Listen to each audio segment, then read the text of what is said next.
He refused to contact a lawyer. He said he doesn't want one. It is okay. Everything is going to be all right. The alley behind Chukuma Street had no witnesses, just Emeka, 28, and a man who had come at him with a broken bottle after he stepped in to stop the same man from harassing a woman near the bus stop. There was a struggle. There was a fall. There was silence. Emeka ran. He didn't stop until he reached his father's house, chest heaving, hands trembling. His father, Bartholomew, a quiet man who had spent 30 years as a civil servant and never once raised his voice unnecessarily, listened without blinking as his son poured the story out. When Emeka finished, Bartholomew sat for a long moment, then stood up slowly. "Stay inside," he said. "Lock the door. I am coming back." He never came back. At the police station, Bartholomew sat across from a detective and told a calm, detailed story, except the name of the person in the story was his own. He described the alley. He described the broken bottle. He described the fall. When the officers looked at each other, he simply placed his hands flat on the table and said, "I am ready." They retained him that night. At home, Emeka's mother, Ngozi, waited with the two younger daughters until her patience cracked like old wood. She told Emeka not to step outside, not for anything, then walked to the station herself. The officer at the front desk asked calmly whether she was referring to the man who had killed someone. The floor felt soft beneath her. In the holding cell, Bartholomew held his wife's hands through the iron bars and spoke quietly. He told her he had done the only thing a father could do. Ngozi wept. She begged him there had to be another way, lawyers, explanations, witnesses. But the statement was signed. The ink was dry. The deceased man's family refused any settlement. They wanted justice, and justice, in their eyes, had a cell and a sentence attached to it. The judge, reviewing all evidence, handed down 4 years, reduced from a longer term when the circumstances of self-defense became clearer during proceedings. A mistake, a tragedy, but still a sentence. In the beginning, Emeka was devoted.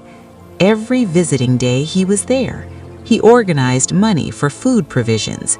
He sat with his mother in the evenings and they prayed together for his father's health and early release. People in the neighborhood noticed. "That boy is a man," they said. "His father did not sacrifice in vain." Then the praise became a drug. A tech blog he had been running quietly for 2 years suddenly exploded in traffic. Advertisers came. A major brand paid him what felt like an impossible sum. Emeka moved out of the family house, rented a flat, bought a car. His photo appeared in an online feature, "Young Entrepreneur Making Waves." Comments flooded in. People called him resilient, inspirational, a son to be proud of. Proud of. Somewhere in the warmth of that phrase, something in Emeka shifted, because the full story was never in those features. The full story had a cell in it, and if the full story ever came out, the praise would curdle into something else entirely. So the distance began quietly. Visiting days became inconvenient. Provisions became something he would sort out later. His mother would call and he would pick up every third time. When she told him his father had been asking about him, he said he had been busy. When she told him money was short for the month's food delivery to the prison, he sent half of what was needed and felt generous for it. At the prison, Bartholomew listened as Ngozi told him these things. He didn't shout. He didn't curse his son's name. He simply shook his head slowly and let 2 tears fall, and then he straightened his back and asked about his daughters, who still came every single time without being reminded. It was Adazia who called Emeka on a Tuesday evening, and her voice on the phone was strange, flat and clipped in a way that made him sit up from his couch. "You need to come to the hospital," she said. "Mama collapsed this morning." The doctors called it hypertensive heart disease, accelerated by stress and years of poor nutrition. They stabilized her, but her heart, they said, had been quietly failing. She would need surgery within weeks. She lay in the hospital bed looking smaller than Emeka had ever seen her, her eyes carrying a tiredness that had nothing to do with sleep.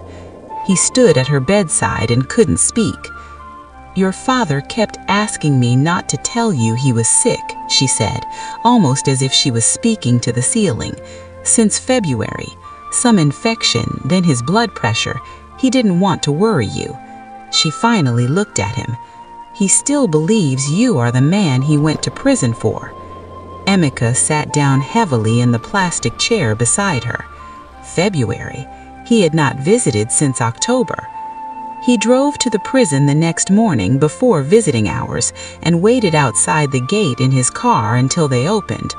When they brought his father out to the visitor's room, Bartholomew stopped for just a moment when he saw his son's face. Then he continued to the table and sat. Emeka could not find a grand speech. He found nothing, actually, just his own hands on the table and his father's hands across from them, older and thinner than he remembered. "I'm sorry," he said. "It came out rough and small." Bartholomew looked at him for a long time. Then he reached across and covered his son's hands. "I know," he said quietly. "I know you are." Emeka hired the best lawyer his money could find and filed for an appeal on compassionate grounds, citing his father's deteriorating health. 3 months later, with the support of a prison welfare report and a petition signed by neighbors who had known Bartholomew for decades, the court granted early release. Ngozi had her surgery. She recovered slowly in the flat Emeka had rented, which he handed over to his parents and moved back into the family house himself. Bartholomew came home thinner, quieter, but whole. On his first Sunday back, they sat together at the table, all of them, and Ngozi made pepper soup the way she always had, the smell filling every room.